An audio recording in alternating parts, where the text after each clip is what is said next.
എല്ലാ കൂട്ടുകാർക്കും PSC learning ആപ്പിലേക്ക് സ്വാഗതം. ഇന്ന് നമ്മൾ ഡിസ്കസ് ചെയ്യാൻ പോകുന്നത് 10ാം ക്ലാസ് സോഷ്യൽ സയൻസ് 1ലെ 4ാമത്തെ അധ്യായമാണ് ബ്രിട്ടീഷ് ചൂഷണവും ചെറുത്തുനിൽപ്പുകളും. PSC പോയിന്റ് ഓഫ് വ്യൂവിൽ വളരെ ഇമ്പോർട്ടൻ്റ് ആയിട്ടുള്ള ഒരു ചാപ്റ്ററാണിത്. ഒരുപാട് പോയിന്റ്സ് PSC പോയിന്റ് ഓഫ് വ്യൂവിൽ നമുക്ക് ആവശ്യമുള്ളൊരു ചാപ്റ്റർ കൂടിയാണിത്.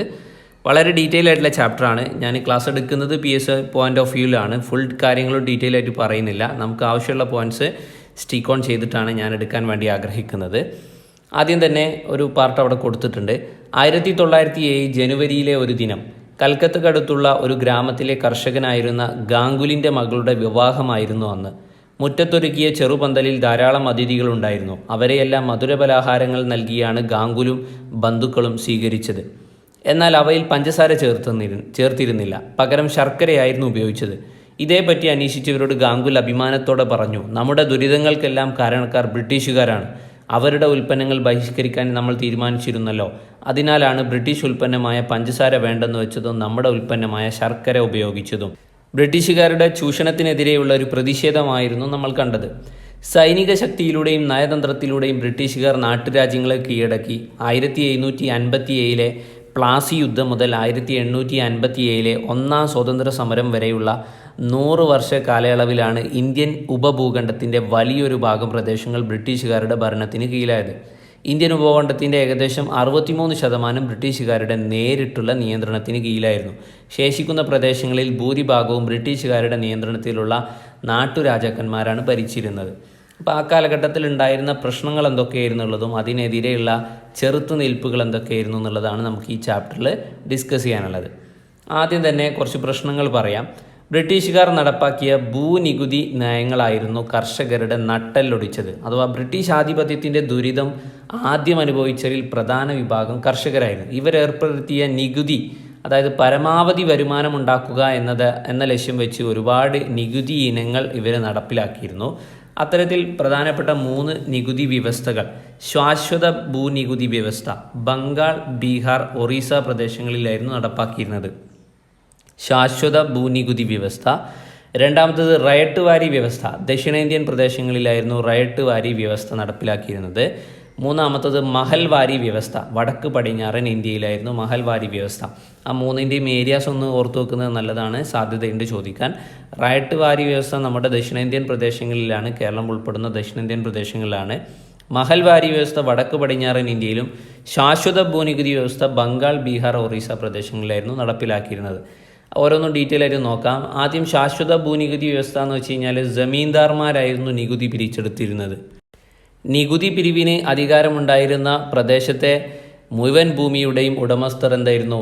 ജമീന്ദാറായിരുന്നു. ജമീന്ദാർമാർ ഭൂവുടമകളായതോടെ യഥാർത്ഥ കർഷകർ കുടിയാന്മാരായി മാറി. നിശ്ചിത തീയതിയിൽ നികുതി പണമായി നൽകണം എന്നുള്ള വ്യവസ്ഥയും ഈ ശാശ്വത ഭൂനികുതി വ്യവസ്ഥയിലുണ്ടായിരുന്നു. പണ്ട് ഉൽപ്പന്നങ്ങളായിരുന്നു നൽകിയിരുന്നത്, ഇവിടെ പണം തന്നെ നൽകണമായിരുന്നു. ഇത് നടപ്പിലാക്കിയ ബ്രിട്ടീഷ് ഗവർണർ ജനറലാണ് കോൺവാലിസ് പ്രഭു. അത് നോട്ട് ചെയ്യണം. ശാശ്വത ഭൂനികുതി വ്യവസ്ഥ നടപ്പിലാക്കിയത് ബ്രിട്ടീഷ് ഗവർണർ ജനറൽ കോൺവാലിസ് പ്രഭുവാണ്. ഈ നയം നടപ്പിലാക്കിയത് കോൺവാലിസ് പ്രഭു. നെക്സ്റ്റ്, ദക്ഷിണേന്ത്യയിൽ നടപ്പിലാക്കിയ റയട്ട് വാരി വ്യവസ്ഥയിൽ കർഷകരിൽ നിന്ന് നേരിട്ട് നികുതി പിരിക്കുന്ന രീതിയാണ് ഉണ്ടായിരുന്നത്. നേരത്തെ ജമീന്ദാർമാരാണ് പിരിച്ചിരുന്നത്, ഇവിടെ നേരിട്ട് നികുതി പിരിക്കുന്ന രീതിയാണ് ഉണ്ടായിരുന്നത്. ഭൂമിയുടെ ഉടമസ്ഥാവകാശം കർഷകനായിരുന്നു. എന്നാൽ അമിതമായ നികുതി നിരക്ക് കർഷകരെ ദരിദ്രരാക്കി. മാത്രമല്ല, നികുതി നിരക്ക് ഇടയ്ക്കിടെ വർദ്ധിപ്പിച്ചിരുന്നു. എന്നാൽ മൂന്നാമത് നമ്മൾ പഠിച്ച മഹൽവാരി വ്യവസ്ഥയിലാവട്ടെ ഗ്രാമത്തലവന്മാരായിരുന്നു നികുതി പിരിച്ചെടുത്തത്. ഈ വ്യവസ്ഥയിലും നികുതി നിരക്ക് അമിതമായിരുന്നു. ഗ്രാമത്തെ മഹൽ ഒരു യൂണിറ്റായി കണക്കാക്കിയിട്ടായിരുന്നു നികുതി പിരിച്ചെടുത്തത്. ചുരുക്കത്തിൽ പറയുകയാണെങ്കിൽ റയട്ട് വാരി വ്യവസ്ഥയായി കഴിഞ്ഞാലും മഹൽവാരി വ്യവസ്ഥയായി കഴിഞ്ഞാലും ശാശ്വത ഭൂനികുതി വ്യവസ്ഥയായി കഴിഞ്ഞാലും ഇതൊക്കെ കർഷകർക്കെതിരായിരുന്നു എന്നുള്ള കാര്യം വ്യക്തമാണ്. റയട്ട് വാരി വ്യവസ്ഥയിൽ നേരിട്ട് പിരിച്ചെടുത്തപ്പോൾ മഹൽവാരിയിൽ ഗ്രാമത്തലവന്മാരും ശാശ്വത ഭൂനികുതി വ്യവസ്ഥയിൽ ജമീന്ദാർമാരുമായിരുന്നു നികുതി പിരിച്ചെടുത്തിരുന്നത്. ബ്രിട്ടീഷുകാർ നടപ്പിലാക്കിയ നികുതി നയങ്ങൾ കാർഷിക രംഗത്ത് വൻ പ്രത്യാഘാതങ്ങളുണ്ടാക്കി. ഉയർന്ന നികുതി നിശ്ചിത തീയതിയിൽ പണമായി അടക്കാൻ കഴിയാതെ വന്ന കർഷകർക്കു പലപ്പോഴും കൊള്ളപ്പലിശക്കാരിൽ നിന്ന് പണം കടം വാങ്ങേണ്ടി വന്നു. കൃഷിയിടം പണയപ്പെടുത്തിയാണ് അവർ കടം വാങ്ങിയത്. ഉയർന്ന പലിശ നിരക്കായിരുന്നു. മൊത്തത്തിൽ പറയുകയാണെങ്കിൽ ഇവരുടെ ഭൂമിയും അതേപോലെ തന്നെ പലിശയും ഇതൊക്കെ അടക്കാതെ വന്നപ്പോൾ ഭൂമി എന്ത് ചെയ്തു? കൊള്ളപ്പലിശക്കാർ കൈയടക്കുകയും ചെയ്തു. അതേപോലെ തന്നെ മറ്റൊരു പ്രശ്നമായിരുന്നു കൃഷിയുടെ വാണിജ്യവൽക്കരണം. ഇന്ത്യയിലെ കർഷകർ പരമ്പരാഗതമായി കൃഷി ചെയ്തിരുന്നത് കുടുംബത്തിൻ്റെയും ഗ്രാമത്തിൻ്റെയും ആവശ്യത്തിന് വേണ്ടിയായിരുന്നു. എന്നാൽ ബ്രിട്ടീഷ് ഭരണകാലത്ത് കർഷകർ വിപണി ലക്ഷ്യമാക്കി കൃഷി ചെയ്യാൻ നിർബന്ധിതരായി. അതായത് ഭക്ഷ്യവിളകൾക്ക് പകരം നാണ്യവിളകൾ വൻതോതിൽ കൃഷി ചെയ്തു. ഉദാഹരണം നീലം കൃഷി ചെയ്തിരുന്നത് ബംഗാൾ, ബീഹാർ സംസ്ഥാനങ്ങളിലായിരുന്നു. പരുത്തി മഹാരാഷ്ട്ര, പഞ്ചാബ്, കരിമ്പ് ഉത്തർപ്രദേശ്, തേയില ആസാം, കേരളം, ചണം ബംഗാൾ, ഗോതമ്പ് പഞ്ചാബ്. നോട്ട് ചെയ്യണം, നീലം കൃഷി ബംഗാളും ബീഹാറുമായിരുന്നു. പരുത്തി മഹാരാഷ്ട്ര, പഞ്ചാബ്, കരിമ്പ് ഉത്തർപ്രദേശ്, തേയില ആസാം, കേരളം, ചണം ബംഗാൾ, ഗോതമ്പ് പഞ്ചാബ്. അതായത് ഇവർ ചെയ്തിരുന്ന ഒരു കാര്യം എന്താണെന്ന് വെച്ച് കഴിഞ്ഞാൽ 18-ാം നൂറ്റാണ്ടിൽ ഇംഗ്ലണ്ടിലുള്ള വ്യവസായ വിപ്ലവം തുണി നിർമ്മാണ രംഗത്ത് വലിയ കുതിച്ചുചാട്ടുണ്ടായി. അതോടെ നീലത്തിൻ്റെ ആവശ്യം എന്ത് ചെയ്തു? വർദ്ധിച്ചു. അന്നാണെങ്കിൽ കൃത്രിമ ചായങ്ങളൊന്നും കണ്ടുപിടിച്ചിട്ടില്ല. ഇന്ത്യയിൽ നീലം കൃഷി വ്യാപകമാക്കേണ്ടത് ബ്രിട്ടീഷ് വ്യവസായികളുടെ ആവശ്യമായിരുന്നു. കർഷകർക്ക് വൻ തുക മുൻകൂറായി നൽകി അവരെ കൊണ്ട് നീലം കൃഷി ചെയ്യിപ്പിച്ചു. ഉയർന്ന ഭൂനികുതി അടക്കാൻ കഴിയാതെ വിഷമിച്ച കർഷകർ കമ്പനി ഉടമകളുടെ പ്രലോഭനത്തിന് വഴങ്ങി നീലം വ്യാപകമായി കൃഷി ചെയ്തു. എന്നാൽ സംഭവിച്ചത് എന്താണെന്ന് വെച്ച് കഴിഞ്ഞാൽ ബ്രിട്ടീഷുകാരിൽ നിന്ന് പണം മുൻകൂറായി കൈപ്പറ്റിയ ഓരോ കർഷകനും തൻ്റെ കൃഷിയിടത്തിൻ്റെ നിശ്ചിത ഭാഗത്ത് നീലം കൃഷി ചെയ്യണമെന്നായിരുന്നു നിബന്ധന. മാത്രമല്ല കൃഷിയിടത്തിൻ്റെ ഏറ്റവും ഫലഭൂയിഷ്ഠമായ ഭാഗത്തായിരുന്നു നീലം കൃഷി ഇറക്കേണ്ടിയിരുന്നത്. അതിനാൽ ഭക്ഷ്യധാന്യങ്ങൾ കൃഷി ചെയ്തിരുന്ന സ്ഥലങ്ങളിൽ നീലം കൃഷി ചെയ്യേണ്ടി വന്നു. വിളവെടുപ്പ് കാലത്താകട്ടെ ബ്രിട്ടീഷ് ഏജന്റുമാരുടെ ഇടപെടൽ കാരണം നീലത്തിന് കുറഞ്ഞ വില മാത്രമേ ലഭിച്ചുള്ളൂ. അതുമാത്രമല്ല പിൽക്കാലത്ത് കൃത്രിമ ചായങ്ങൾ കണ്ടെത്തലോടുകൂടി തുണികൾക്ക് നിറം നൽകാൻ നീലം ആവശ്യമില്ലാതായി. ഇതോടെ കൃഷിഭൂമിയുടെ ഭൂരിഭാഗവും നീലം കൃഷിക്ക് മാറ്റിവെച്ച കർഷകൻ്റെ അവസ്ഥ കൂടുതൽ ദുരിതത്തിലായി. അങ്ങനെ അവസാനം 1859 ബംഗാളിൽ കർഷകർ സംഘടിച്ച് നീലം കൃഷി ഉപേക്ഷിക്കുകയാണെന്ന് പ്രഖ്യാപിച്ചു. അമ്പും വില്ലും വാളും കുന്തവുമായി അവർ നീലം ഫാക്ടറികൾ ആക്രമിച്ചു. നിരവധി സ്ത്രീകളും കലാപത്തിൽ പങ്കാളികളായി. ബ്രിട്ടീഷുകാരെ പിന്തുണച്ചവരെയും അവർക്ക് വേണ്ടി ജോലി ചെയ്തവരെയും കലാപകാരികൾ ബഹിഷ്കരിച്ചു. 1859 ബംഗാളിൽ നീലം കൃഷിക്കാരുടെ സമരം നടന്നത്. അങ്ങനെ ഇതേ തുടർന്ന് നീലം കർഷകരുടെ പ്രശ്നങ്ങൾ പഠിക്കാൻ ബ്രിട്ടീഷ് ഭരണാധികാരികൾ ഒരു കമ്മീഷനെ നിയമിച്ചു. അവർ കണ്ടെത്തിയത് എന്താണെന്ന് വെച്ച് കഴിഞ്ഞാൽ ലാഭകരമല്ലാത്തതിനാൽ നീലം കൃഷി അവസാനിപ്പിക്കണമെന്ന് കമ്മീഷൻ നിർദ്ദേശിച്ചു. കൃത്രിമ ചായങ്ങൾ കണ്ടുപിടിക്കാൻ തുടങ്ങിയതോടുകൂടി ഇതിൻ്റെ ആവശ്യം ഇല്ലാതായി എന്ന് ചുരുക്കം. അതേപോലെ തന്നെ കേരളത്തിലെ കർഷക കലാപങ്ങളായിരുന്നു പ്രധാനപ്പെട്ട ഒന്നായിരുന്നു മാപ്പിള കലാപങ്ങൾ. ബ്രിട്ടീഷ് അധീനതയിലായിരുന്ന മലബാറും കലാപങ്ങൾക്ക് സാക്ഷ്യം വഹിച്ചു. ജന്മിമാരുടെയും ബ്രിട്ടീഷുകാരുടെയും ചൂഷണവും അടിച്ചമർത്തലുമാണ് കലാപത്തിലേക്ക് നയിച്ചത്. ജന്മിമാരെയാണ് ഭൂവുടമകളായി ബ്രിട്ടീഷുകാർ കണക്കാക്കിയത്. ബ്രിട്ടീഷുകാരുടെ പിന്തുണയോടെ ജന്മിമാർ നടത്തിയ കുടിയൊഴിപ്പിക്കലടക്കമുള്ള ദ്രോഹ നടപടികൾക്കെതിരെയാണ് കലാപം നടന്നത്. ഭൂവുടമകളായിരുന്ന ജന്മിമാരിൽ നിന്ന് സ്ഥലം പാട്ടത്തിനെടുത്ത് കൃഷി ചെയ്ത പാട്ടക്കുടിയാന്മാരായിരുന്നു തെക്കേ മലബാറിലെ കർഷകർ. ഇവരിൽ ഭൂരിഭാഗവും മാപ്പിളമാരായിരുന്നു. അതുകൊണ്ടാണ് മാപ്പിള കലാപങ്ങൾ എന്ന് ഇതറിയപ്പെടുന്നത്. കനോലി മാപ്പിള കലാപകാലത്ത് അന്നത്തെ മലബാറിലെ മജിസ്ട്രേറ്റ് ആയിരുന്ന കനോലിയെ കോഴിക്കോട് വെസ്റ്റ് ഹില്ലിലുള്ള അദ്ദേഹത്തിൻ്റെ വസതിയിൽ വെച്ച് കലാപകാരികൾ കൊലപ്പെടുത്തി. കനോലി അന്നത്തെ മജിസ്ട്രേറ്റ് ആയിരുന്നു. 22ഓളം കലാപങ്ങൾ മലബാറിൽ അന്നുണ്ടായി. ഈ കലാപങ്ങളെ അടിച്ചമർത്താൻ വേണ്ടിയിട്ടാണ് മലബാർ സ്പെഷ്യൽ പോലീസ് MSP എന്ന പേരിൽ ഒരു പ്രത്യേക വിഭാഗം പോലീസ് സേനയെ രൂപീകരിച്ചത്, മാപ്പിള കലാപത്തെ അടിച്ചമർത്താൻ. തുടർന്ന് തുടർച്ചയായ ഈ കലാപങ്ങളെപ്പറ്റി പഠിക്കാൻ വേണ്ടി ബ്രിട്ടീഷ് ഗവൺമെൻറ് ഒരു കമ്മീഷനെ നിയമിച്ചു. അതാണ് വില്യം ലോഗൻ കമ്മീഷൻ. നോട്ട് ചെയ്യണം, വില്യം ലോഗൻ കമ്മീഷൻ മലബാർ കലാപത്തെക്കുറിച്ച്, മാപ്പിള കലാപത്തെക്കുറിച്ച് പഠിക്കാൻ വേണ്ടിയിട്ട്. ബ്രിട്ടീഷുകാരുടെ തെറ്റായ നികുതി നയമാണ് കലാപത്തിന് കാരണമായതെന്ന് കമ്മീഷൻ ചൂണ്ടിക്കാണിച്ചു.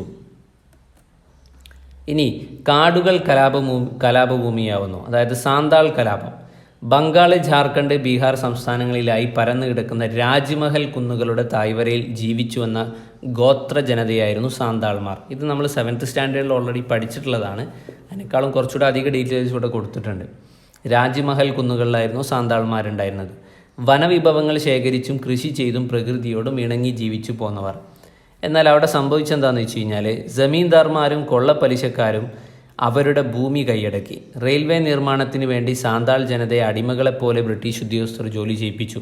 ജീവിതം ഗതിമുട്ടിയ സാന്താൾ ജനത നേതാക്കന്മാരായ സിദ്ദു ആൻഡ് കാനു അവരുടെ ആദരിച്ചുകൊണ്ട് ഇന്ത്യ ഗവൺമെൻറ് പുറത്തിറക്കിയ സ്റ്റാമ്പിൻ്റെ ഫിഗറൊക്കെ കൊടുത്തിട്ടുണ്ട്. സിദ്ദു ആൻഡ് കാനു ഇവരുടെ നേതൃത്വത്തിൽ ആയുധമെടുത്തു. രാജ്മഹൽ കുന്നുകൾ ബ്രിട്ടീഷ് ചൂഷകർക്കെതിരായ പോരാട്ട വേദിയായി മാറി. ഇതാണ് സാന്താൾ കലാപം. എന്നാൽ ദീർഘകാലം പിടിച്ചു നിൽക്കാൻ സാന്താൾ ജനതയ്ക്ക് കഴിഞ്ഞില്ല. ആയിരക്കണക്കിന് സാന്താളുകൾ പോരാട്ടത്തിൽ മരിച്ചു വീണു. സിദ്ധു ആൻഡ് കാനു, സാന്താൾമാർ, രാജ്മഹൽ കുന്നുകൾ, ബംഗാൾ, ജാർഖണ്ഡ്, ബീഹാർ സംസ്ഥാനങ്ങളിൽ. ഇനി മറ്റൊന്ന് വയനാട്ടിലെ കുറിച്യ കലാപമാണ്. ബ്രിട്ടീഷുകാരുടെ ചൂഷണത്തിന് നടന്ന മറ്റൊരു ഗോത്ര കലാപമാണ് വയനാട്ടിലെ കുറിച്യ കലാപം. സാന്താൾ കലാപം പോലെ തന്നെ മറ്റൊരു ഗോത്ര കലാപമാണ് കുറിച്യ കലാപം. 1812 നടന്ന ഈ കലാപത്തിൻ്റെ കാരണങ്ങൾ എന്തൊക്കെയാണെന്ന് വെച്ച് കഴിഞ്ഞാൽ, ബ്രിട്ടീഷുകാരുടെ അമിത നികുതി പണമായി അടക്കാൻ നിർബന്ധിച്ചത്, നികുതി അടക്കാൻ കഴിയാത്തവരുടെ കൃഷിഭൂമി ബ്രിട്ടീഷുകാർ പിടിച്ചെടുത്തതൊക്കെയാണ് ഇതിൻ്റെ കാരണം. കലാപം നടന്നത് കുറിച്യ നേതാവായ രാമൻ നമ്പിയുടെ നേതൃത്വത്തിലാണ്. കുറിച്യ നേതാവായിട്ടുള്ള Raman Nambi previous year question ആണ്. രാമൻ നമ്പി. ഗോത്ര ജനതയ്ക്ക് പുറമെ മറ്റു വിഭാഗങ്ങളും കലാപത്തിൽ പങ്കാളികളായി. തലശ്ശേരിയിൽ അന്നത്തെ സബ് കളക്ടർ TH ബേബർ കലാപത്തെക്കുറിച്ച് ഇങ്ങനെയാണ് രേഖപ്പെടുത്തിയത്. TH ബേബർ, സബ് കളക്ടർ: 1 മാസം കൂടി പിടിച്ചു നിൽക്കാൻ കലാപകാരികൾക്ക് കഴിയുമായിരുന്നുവെങ്കിൽ രാജ്യം അവരുടെ നിയന്ത്രണത്തിലായേനെ എന്ന് വരെ TH ബേബർ പറഞ്ഞു. 1 മാസം കൂടി പിടിച്ചു നിൽക്കാൻ കലാപകാരികൾക്ക് കഴിയുമായിരുന്നെങ്കിൽ രാജ്യം അവരുടെ നിയന്ത്രണത്തിലായേനെ. 19-ാം നൂറ്റാണ്ടിൽ സാന്താൾ കുറിച്യ കലാപങ്ങൾക്ക് പുറമെ നിരവധി ഗോത്ര കലാപങ്ങൾ ഇന്ത്യയുടെ വിവിധ പ്രദേശങ്ങളിൽ നടന്നു. അവയിൽ പ്രധാനപ്പെട്ട ചിലതാണ് പഹാരിയ കലാപം, കോൾ കലാപം, കാസി കലാപം, ഭീൽ കലാപം, മുണ്ട കലാപം. ഇന്ത്യയിലെ ഗോത്ര കലാപങ്ങളെക്കുറിച്ച് ചരിത്രകാരനായ K. സുരേഷ് സിംഗ് പറഞ്ഞ വാക്കുകൾ ശ്രദ്ധിക്കണം. K. സുരേഷ് സിംഗ്: കർഷകരുൾപ്പെടെ ഏത് ജനവിഭാഗങ്ങളെക്കാളും തീവ്രവും നിരന്തരവും അക്രമോത്സുകവുമായ ബ്രിട്ടീഷ് വിരുദ്ധ സമരങ്ങളായിരുന്നു നിരക്ഷരരായ ഗോത്ര ജനത നടത്തിയത്. അതാണ് വളരെ ഇമ്പോർട്ടൻ്റ് ആയിട്ടുള്ള ഒരു പോയിന്റ്. ഈ കുറിച്യരും സാന്താൾമാരൊക്കെ നടത്തിയ കലാപം വളരെയധികം അക്രമോത്സുകത നിറഞ്ഞതായിരുന്നു. കർഷകരുൾപ്പെടെ ഏത് ജനവിഭാഗങ്ങളെക്കാളും തീവ്രവും നിരന്തരവും അക്രമോത്സുകവുമായ ബ്രിട്ടീഷ് വിരുദ്ധ സമരങ്ങളായിരുന്നു നിരക്ഷരരായ ഗോത്ര ജനത നടത്തിയത്. ആര് പറഞ്ഞതാണ്? ചരിത്രകാരനായ K. സുരേഷ് സിംഗ്. ഇനി മറ്റൊന്ന് പരമ്പരാഗത വ്യവസായങ്ങളുടെ തകർച്ച. വില്യം ബെൻഡിക് പ്രഭു പറഞ്ഞൊരു കൊടുത്തിട്ടുണ്ട് അവിടെ. ഇന്ത്യയുടെ വാണിജ്യ ചരിത്രത്തിൽ ഇതുപോലൊരു ദുരിതം കാണാനില്ല. പരുത്തി നെയ്ത്തുകാരുടെ എല്ലുകൾ ഇന്ത്യൻ സമതലങ്ങളെ വെളുപ്പിക്കുന്നു. പറഞ്ഞതാരാണ്? വില്യം ബെൻഡിക് പ്രഭു. അതായത് ഒരു കാലത്ത് ലോകമെങ്ങും പ്രശസ്തമായിരുന്ന ഇന്ത്യൻ തുണി വ്യവസായത്തിൻ്റെ തകർച്ച സംബന്ധിച്ച് ഇന്ത്യയിലെ ഗവർണർ ജനറലായിരുന്ന വില്യം ബെൻഡിക് പ്രഭു നടത്തിയ നിരീക്ഷണമാണ് കൊടുത്തത്. ഇന്ത്യയുടെ വാണിജ്യ ചരിത്രത്തിൽ ഇതുപോലൊരു ദുരിതം കാണാനില്ല. പരുത്തി നെയ്ത്തുകാരുടെ എല്ലുകൾ ഇന്ത്യൻ സമതലങ്ങളെ വെളുപ്പിക്കുന്നു. ബ്രിട്ടീഷ് നയങ്ങൾ ഇന്ത്യൻ കാർഷിക രംഗത്തെ മാത്രമല്ല കരകൗശല വ്യവസായത്തെയും പൂർണ്ണമായും നശിപ്പിച്ചു. അന്നുണ്ടായിരുന്ന ഗ്രാമീണ വ്യവസായങ്ങളായിരുന്നു മൺപാത്ര നിർമ്മാണം, തുകൽപ്പണി, മരപ്പണി. അതിൻ്റെയൊക്കെ തകർച്ചയ്ക്ക് കാരണം കൊടുത്തിട്ടുണ്ട്. അലുമിനിയം പാത്രങ്ങളുടെ ഇറക്കുമതി തുടങ്ങിയതോടുകൂടി മൺപാത്ര നിർമ്മാണം ശോഷിച്ചുപോയി. തുകൽപ്പണി, അസംസ്കൃത വസ്തുവായ തുകലിൻ്റെ യൂറോപ്പിലേക്കുള്ള കയറ്റുമതി കാരണം അതിനെയും ബാധിച്ചു. അതേപോലെ തന്നെ ലോഹനിർമ്മിത യന്ത്രങ്ങളുടെ ഉപയോഗം കാരണം മരപ്പണിയെയും ബാധിച്ചു. കാർഷിക മേഖലയുടെയും കരകൗശല വ്യവസായത്തിൻ്റെയും തകർച്ച ക്ഷാമങ്ങളിലേക്കും പട്ടിണി മരണത്തിലേക്കുമാണ് ഇന്ത്യയെ തള്ളിവിട്ടത്. ലക്ഷക്കണക്കിന് ആളുകൾ ഈ ക്ഷാമത്താൽ മരണമടഞ്ഞു. വ്യവസായങ്ങളിലെ തൊഴിലാളികളും ചൂഷണത്തിനിരയായി. അവരുടെ അവസ്ഥയും വളരെ ശോചനീയമായിരുന്നു. കാരണം മണിക്കൂറുകളോളം നീണ്ട ജോലി സമയം, കുറഞ്ഞ കൂലി, അനാരോഗ്യമായ താമസ സൗകര്യങ്ങളൊക്കെ ആയിരുന്നു. അങ്ങനെയാണ് അക്കാലത്ത് ഇന്ത്യയിൽ സംഘടിത തൊഴിലാളി പ്രസ്ഥാനങ്ങളില്ലായിരുന്നു. എങ്കിലും ചൂഷണം സഹിക്കാൻ കഴിയാതെ തൊഴിലാളികൾ പ്രക്ഷോഭങ്ങൾ നടത്തി. ബോംബെയിലെ തുണിമിൽ തൊഴിലാളികളുടെയും കൽക്കട്ടയിലെ ചണമിൽ തൊഴിലാളികളുടെയും സമരം ഇതിനുദാഹരണമാണ്. തൊഴിലാളികളെ ദ്രോഹിച്ചതിൻ്റെ ഫലമായിട്ട് ബോംബെയിലെ തുണിമിൽ തൊഴിലാളികളുടെ സമരവും അതേപോലെ തന്നെ കൽക്കട്ടയിലെ ചണമിൽ തൊഴിലാളികളുടെ സമരവും ഇതിനുദാഹരണമാണ്. ബ്രിട്ടീഷ് ആധിപത്യകാലത്തെ തൊഴിലാളി ജീവിതത്തെക്കുറിച്ച് ജർമ്മൻ സാമ്പത്തിക ചരിത്രകാരനായിട്ടുള്ള ജർഗൻ കുസിയാസ്കിയുടെ വാക്കുകൾ കൊടുത്തിട്ടുണ്ട്. വയറ് നിറയെ ആഹാരമില്ലാതെ, വെളിച്ചമോ ശുദ്ധവായുവോ വെള്ളമോ ഇല്ലാത്ത ചെറ്റപ്പുരകളിൽ മൃഗതുല്യരായി നരകിക്കുന്ന ഇന്ത്യൻ വ്യാവസായിക മുതലാളിത്തത്തിൻ്റെ ലോകത്തിൽ ഏറ്റവും അധികം ചൂഷണം ചെയ്യപ്പെട്ടവരിൽ ഒരാളാണ്. ജർഗൻ കുസിയാസ്കിയാണ്, ജർമ്മൻ സാമ്പത്തിക ചരിത്രകാരനാണ് ഇങ്ങനെ ഒരു അഭിപ്രായം പറഞ്ഞത്. അങ്ങനെ 1857 ഒന്നാം സ്വതന്ത്ര സമരത്തെക്കുറിച്ചാണ് ഇനി നമുക്ക് ഡിസ്കസ് ചെയ്യാനുള്ളത്. ഇത്രയധികം ചൂഷണങ്ങൾക്ക് വിധേയരമായി ഇനി ഇതിനുള്ള ചെറുത്തുനിൽപ്പുകൾ എന്തൊക്കെയെന്നുള്ളത് അതിനെ പറ്റിയും നമ്മൾ പറഞ്ഞു. കുറിച്യ കലാപം, സാന്താൾ കലാപത്തിനെ കുറിച്ചൊക്കെ പറഞ്ഞു. ഇനി ഒന്നാം സ്വതന്ത്ര സമരം 1857 മെയ് 11 പുലർക്കാലം. വലിയൊരാരവം കേട്ടാണ് ഡൽഹിയിലെ ജനങ്ങൾ ഉണർന്നത്. മീററ്റിൽ നിന്ന് യമുന നദി കടന്ന് ആയുധങ്ങളുമായി ആയിരക്കണക്കിന് കലാപകാരികൾ ഡൽഹിയിലെത്തുകയാണ്. അവരിൽ ശിപായിമാർ എന്നറിയപ്പെടുന്ന ഇന്ത്യക്കാരായ പട്ടാളക്കാരും സാധാരണക്കാരും ഉണ്ടായിരുന്നു. തലേന്ന് രാത്രി മീററ്റിൽ അവർ ബ്രിട്ടീഷ് ഉദ്യോഗസ്ഥരെ വധിക്കുകയും ബ്രിട്ടീഷ് സ്ഥാപനങ്ങൾക്ക് തീയിടുകയും ചെയ്തു. ഡൽഹിയിലെത്തിയ കലാപകാരികൾ മുഗൾ ചക്രവർത്തി ബഹദൂർ ഷാ രണ്ടാമനെ ഇന്ത്യയുടെ ചക്രവർത്തിയായി പ്രഖ്യാപിച്ചു. അധികം താമസിയാതെ കലാപം ഉത്തരേന്ത്യയിലെ മറ്റു ഭാഗങ്ങളിലേക്കും വ്യാപിച്ചു. ഒന്നാം ഇന്ത്യൻ സ്വാതന്ത്ര്യ സമരം എന്ന് ചരിത്രകാരന്മാർ വിശേഷിപ്പിക്കുന്ന 1857 കലാപത്തിൻ്റെ വിവരണമാണ് നമ്മളിപ്പോൾ കണ്ടത്. മീററ്റിലെ ശിപായിമാരായിരുന്നു ഈ കലാപത്തിന് തുടക്കം കുറിച്ചത്. അതിൻ്റെ സാഹചര്യങ്ങളാണ് നമ്മൾ പറയുന്നത്. കലാപത്തിലേക്ക് നയിച്ച കാരണങ്ങൾ: തുച്ഛമായ ശമ്പളവും ബ്രിട്ടീഷ് ഉദ്യോഗസ്ഥന്മാരിൽ നിന്ന് നേരിട്ട അവഹേളനവുമായിരുന്നു ശിപായിമാരുടെ അസംതൃപ്തിക്ക് കാരണം. സൈനികർക്ക് പുതുതായി നൽകിയ എൻഫീൽഡ് തോക്കുകളിൽ ഉപയോഗിക്കുന്ന തിരകളിൽ പശുവിൻ്റെയും പന്നിയുടെയും കൊഴുപ്പുകളാണ് ഉപയോഗിക്കുന്നതെന്ന പ്രചാരണം അവരെ പ്രകോപിപ്പിച്ചു. അഥവാ ഹിന്ദുക്കളും മുസ്ലിങ്ങളുമായ സൈനികരുടെ മതവികാരത്തെ വ്രണപ്പെടുത്തുന്നതായിരുന്നു ഇത്. പുതിയ തിരകൾ ഉപയോഗിക്കാൻ വിസമ്മതിച്ച ശിപായിമാരെ ബ്രിട്ടീഷ് മേധാവികൾ ശിക്ഷിച്ചു. അതിൻ്റെ ഒരു തുടക്ക കാരണമായിട്ടാണ് പറയുന്നത്. എൻഫീൽഡ് തോക്കുകളിൽ ഉപയോഗിക്കുന്ന ഈ തിരകളിൽ പശുവിൻ്റെയും പന്നിയുടെയും കൊഴുപ്പുകൾ ഉൾപ്പെടുത്തിയത്. പുതിയ തിരകൾ ഉപയോഗിക്കാൻ വിസമ്മതിച്ച ശിപായിമാരെ ബ്രിട്ടീഷ് മേധാവികൾ ശിക്ഷിച്ചു. ബംഗാളിലെ ബാരക്പൂരിൽ മംഗൾ പാണ്ഡെ, ഇമ്പോർട്ടൻ്റ് ആണ്, ബംഗാളിലെ ബാരക്പൂരിൽ മംഗൾ പാണ്ഡെ എന്ന സൈനികൻ പുതിയ തിര ഉപയോഗിക്കാൻ നിർബന്ധിച്ച ബ്രിട്ടീഷ് ഉദ്യോഗസ്ഥന് നേരെ വെടിയുതിർത്തു. തുടർന്ന് അറസ്റ്റിലായ മംഗൾ പാണ്ഡെയെ വിചാരണ ചെയ്ത് തൂക്കിക്കൊന്നു. രാജാക്കന്മാർ, കർഷകർ, കരകൗശല തൊഴിലാളികൾ എന്നിങ്ങനെ ഇന്ത്യൻ സമൂഹത്തിലെ വിവിധ വിഭാഗങ്ങൾ കലാപത്തിൽ പങ്കാളികളായി. രാജാക്കന്മാർ പങ്കാളികളാവാനുള്ള കാരണം എന്താണെന്ന് വെച്ച് കഴിഞ്ഞാൽ ബ്രിട്ടീഷ് ഭരണം രാജാക്കന്മാരെയും പ്രതികൂലമായി ബാധിച്ചിരുന്നു. ദത്താവകാശ നിരോധന നിയമപ്രകാരം ദുർഭരണ കുറ്റം ആരോപിച്ചൊക്കെ ബ്രിട്ടീഷുകാർ നാട്ടുരാജ്യങ്ങൾ പിടിച്ചെടുക്കുകയായിരുന്നു. അതുകൊണ്ട് രാജാക്കന്മാരും കർഷകരും കരകൗശല തൊഴിലാളികളും ശിപായിമാരൊക്കെ കൂടെയാണ് ഈ ഒന്നാം സ്വാതന്ത്ര്യ സമരം നയിച്ചിരുന്നത്. ഹിന്ദു മുസ്ലിം ഐക്യമായിരുന്നു കലാപത്തിൻ്റെ യഥാർത്ഥ ശക്തി. സൈനികരുടെയും ജനങ്ങളുടെയും നേതാക്കളുടെയും ഇടയിൽ പരിപൂർണ സഹകരണം നിലനിന്നിരുന്നു. ഡൽഹി പിടിച്ചെടുത്ത കലാപകാരികൾ ബഹദൂർ ഷാ രണ്ടാമനെ ചക്രവർത്തിയായി പ്രഖ്യാപിച്ചിരുന്നു. അപ്പോൾ കലാപത്തിൻ്റെ പ്രധാന കേന്ദ്രങ്ങളും അവിടുത്തെ നേതാക്കന്മാരുടെയും ലിസ്റ്റ് കൊടുത്തിട്ടുണ്ട്. ഇമ്പോർട്ടൻ്റ് ആണ്, പ്രീവിയസ് ഇയർ ക്വസ്റ്റ്യൻ ഇവിടുന്ന് ചോദിച്ചിട്ടുണ്ട്. ഡൽഹി ബഹദൂർ ഷാ രണ്ടാമനായിരുന്നു നേതാവ്.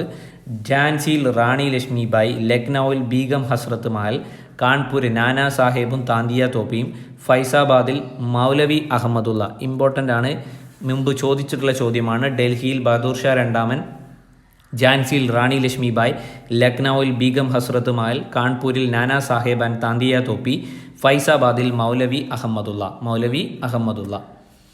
ബ്രിട്ടീഷുകാരുടെ ശക്തമായ സൈനിക ബലത്തിന് മുന്നിൽ പിടിച്ചു നിൽക്കാൻ കലാപകാരികൾക്ക് കഴിഞ്ഞില്ല. കലാപത്തെ ബ്രിട്ടീഷുകാർ പൂർണ്ണമായും അടിച്ചമർത്തി.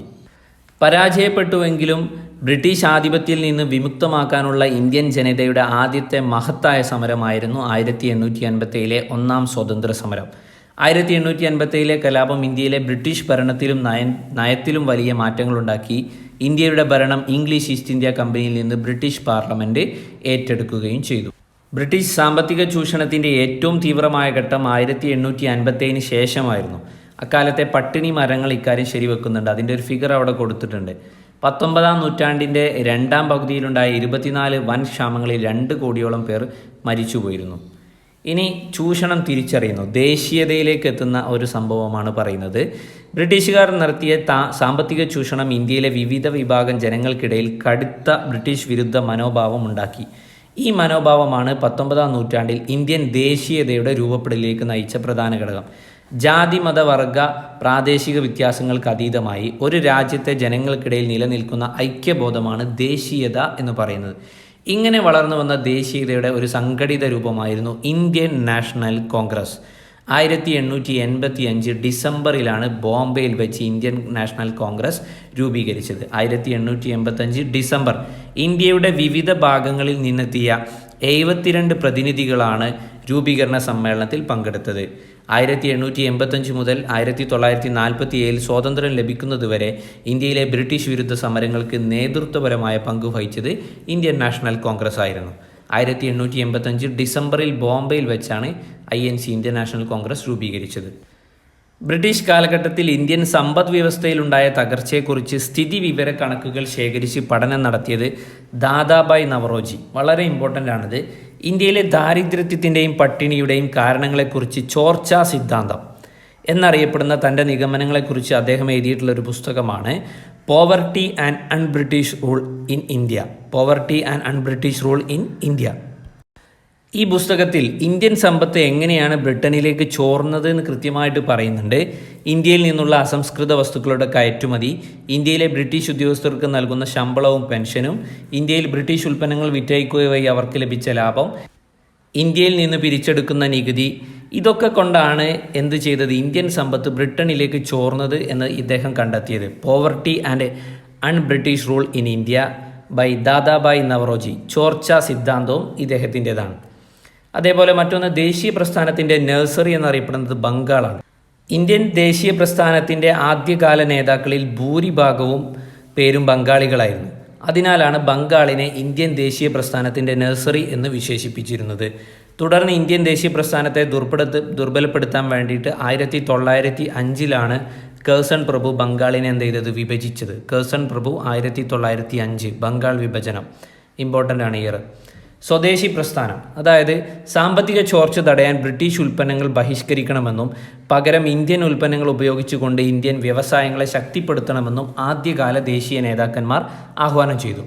1905 ബ്രിട്ടീഷുകാർ ബംഗാളിനെ വിഭജിച്ചതിനെതിരെ ആരംഭിച്ച സമരത്തിൻ്റെ പ്രധാന രീതി ബ്രിട്ടീഷ് ഉൽപ്പന്നങ്ങളുടെ ബഹിഷ്കരണവും തദ്ദേശീയ വസ്തുക്കളുടെ ഉപയോഗവുമായിരുന്നു. ഇതാണ് സ്വദേശി പ്രസ്ഥാനം. സമരത്തിൻ്റെ ഭാഗമായി വിദേശ വസ്തുക്കൾ ശേഖരിച്ച് പരസ്യമായി കത്തിച്ചു. ഈ സമരരീതി സ്വദേശി പ്രസ്ഥാനം എന്ന് അറിയപ്പെട്ടു. സ്വദേശി വസ്തുക്കളുടെ ഉപയോഗവും വിദേശ വസ്തുക്കളുടെ ബഹിഷ്കരണവും ഇന്ത്യൻ വ്യവസായങ്ങൾക്ക് പുതുജീവൻ നൽകി. അങ്ങനെ തുടങ്ങിയ 2-3 ഫാക്ടറികളാണ് ബംഗാളിലെ ബംഗാളി കെമിക്കൽ സ്റ്റോർ, മഹാരാഷ്ട്രയിലെ ടാറ്റ ഇരുമ്പുരുക്ക് കമ്പനി, തമിഴ്നാട്ടിലെ സ്വദേശി സ്റ്റീം നാവിഗേഷൻ കമ്പനി എന്നിവയ്ക്ക് തുടക്കമിട്ടത് സ്വദേശി സമരകാലത്താണ്. ഇന്ത്യയിലേക്കുള്ള ബ്രിട്ടീഷ് ഉൽപ്പന്നങ്ങളുടെ ഇറക്കുമതിയിൽ അക്കാലത്ത് വലിയ കുറവ് ഉണ്ടാവുകയും ചെയ്തു. ഇനി കപ്പലോട്ടിയ തമിഴൻ, വളരെ ഇമ്പോർട്ടൻ്റ് ആണ്, പ്രീവിയസ് ഇയർ ക്വസ്റ്റ്യൻ ആണ്. തമിഴ്നാട്ടിൽ സ്വദേശി പ്രസ്ഥാനത്തിന് നേതൃത്വം കൊടുത്ത VO ചിദംബരം പിള്ള തൂത്തുക്കുടി ആസ്ഥാനമാക്കി 1906 സ്വദേശി സ്റ്റീം നാവിഗേഷൻ കമ്പനി ആരംഭിച്ചു. അതിനാൽ അദ്ദേഹത്തെ കപ്പലോട്ടിയ തമിഴൻ എന്ന് വിളിക്കുന്നു. പ്രാദേശിക കച്ചവടക്കാരിൽ നിന്ന് പിരിച്ചെടുത്ത 6 ലക്ഷം രൂപ മുതൽ മുടക്കിയാണ് അദ്ദേഹം ആരംഭിച്ചത്. കപ്പലോട്ടിയ തമിഴൻ VO ചിദംബരം പിള്ള. അദ്ദേഹം ആരംഭിച്ചതാണ് സ്വദേശി സ്റ്റീം നാവിഗേഷൻ കമ്പനി 1906 തൂത്തുക്കുടി ആസ്ഥാനമാക്കി. ഇമ്പോർട്ടൻ്റ് ആണ്, പ്രീവിയസ് ഇയർ ക്വസ്റ്റ്യൻ ആണ്. VO ചിദംബരം പിള്ള, കപ്പലോട്ടിയ തമിഴൻ. സ്വദേശി പ്രസ്ഥാനത്തോടെ ഇന്ത്യൻ ദേശീയത കൂടുതൽ ശക്തിപ്പെട്ടു. ബാലഗംഗാധര തിലക്, ലാലാ ലജ്പത് റായ്, ബിപിൻ ചന്ദ്രപാൽ എന്നിവർ ബ്രിട്ടീഷ് ഭരണം അവസാനിപ്പിക്കേണ്ടതിൻ്റെ ആവശ്യകത ഊന്നിപ്പറഞ്ഞു. ഇവരാണ് ലാൽ ബാൽ പാൽ എന്നറിയപ്പെടുന്നത്. ബാലഗംഗാധര തിലക്, ലാലാ ലജ്പത് റായ്, ബിപിൻ ചന്ദ്രപാൽ. ലാൽ പാൽ ബാൽ എന്നറിയപ്പെടുന്നത് ആരാണ്? ഇവരാണ്. സ്വാതന്ത്ര്യം എൻ്റെ ജന്മാവകാശമാണ്, ഞാൻ അത് നേടുക തന്നെ ചെയ്യും. ബ്രിട്ടീഷ് ഭരണത്തിൽ അസ്വസ്ഥമായ ഇന്ത്യൻ മനസ്സുകളെ ഏകോപിപ്പിച്ച് ദേശീയ പ്രസ്ഥാനത്തെ ശക്തിപ്പെടുത്തുന്നതിൽ തിലകൻ നിർണായക പങ്ക് വഹിച്ചു. ബാലഗംഗാധര തിലകൻ, സ്വാതന്ത്ര്യം എൻ്റെ ജന്മാവകാശമാണ്, ഞാനത് നേടുക തന്നെ ചെയ്യും. അതിനാൽ ഇദ്ദേഹത്തെ ഇന്ത്യൻ അസ്വസ്ഥതയുടെ പിതാവ് എന്നാണ് ആര് വിശേഷിപ്പിച്ചത്? ബ്രിട്ടീഷ് പത്രപ്രവർത്തകനും ചരിത്രകാരനുമായ വാലന്റിയൻ ഷിറോൾ. അപ്പോൾ വാലന്റിയൻ ഷിറോളാണ് ഇന്ത്യൻ അസ്വസ്ഥതയുടെ പിതാവെന്ന് ആരെ വിശേഷിപ്പിച്ചത്? ബാലഗംഗാധര തിലക്. ഇമ്പോർട്ടൻ്റ് ആണ്, ബാലഗംഗാധര തിലക്. സ്വാതന്ത്ര്യം എൻ്റെ ജന്മാവകാശമാണ്, ഞാനത് നേടുക തന്നെ ചെയ്യുമെന്ന് പറഞ്ഞതും ആരാണ്? ബാലഗംഗാധര തിലക്. ഇന്ത്യൻ അസ്വസ്ഥതയുടെ പിതാവ് എന്നാണ് വാലന്റിയൻ ഷിറോൾ അദ്ദേഹത്തെ വിശേഷിപ്പിച്ചത്. അപ്പോൾ ഇത്രയാണ് ഈ ചാപ്റ്ററിലുള്ളത്. നെക്സ്റ്റ് ചാപ്റ്ററിലും ഇതിൻ്റെ ഒരു കണ്ടിന്യൂഷനായിട്ട് സ്വാതന്ത്ര്യ സമരവുമായി ബന്ധപ്പെട്ട കൂടുതൽ കാര്യങ്ങൾ നമ്മൾ പഠിക്കും. ഇതിൽ നമ്മൾ കാര്യമായിട്ട് ഡിസ്കസ് ചെയ്തത് ഭൂനികുതി വ്യവസ്ഥകൾ പറഞ്ഞു. ആദ്യം തന്നെ ശാശ്വത ഭൂനികുതി വ്യവസ്ഥ, റയട്ട് വാരി വ്യവസ്ഥ, മഹൽവാരി വ്യവസ്ഥ, അത് തുടങ്ങി നീലം കലാപം, മാപ്പിള കലാപങ്ങൾ, സാന്താൾ കലാപം, കുറിച്യ കലാപം, ആദ്യകാല ചെറുത്തുനിൽപ്പുകൾ. പിന്നെ തുണിത്തര വ്യവസായത്തിൻ്റെ തകർച്ചയെക്കുറിച്ച് പറഞ്ഞു, ഗ്രാമീണ വ്യവസായങ്ങളുടെ തകർച്ചയെക്കുറിച്ച് പറഞ്ഞു, വ്യവസായ തൊഴിലാളികളുടെ ദാരിദ്ര്യത്തെക്കുറിച്ചും ഡിസ്കസ് ചെയ്തു. അതിനുശേഷമാണ് 1887 കലാപം, അതിൻ്റെ കാരണങ്ങളും പിന്നീട് ആദ്യകാല ദേശീയ നേതാക്കൾ, ചോർച്ചാ സിദ്ധാന്തം, ദാദാബായ് നവറോജിയുടെ സ്വദേശി പ്രസ്ഥാനം, ദേശീയതയുടെ വളർച്ചയുടെ തുടക്കമൊക്കെ പറഞ്ഞു. That's all. Thank you.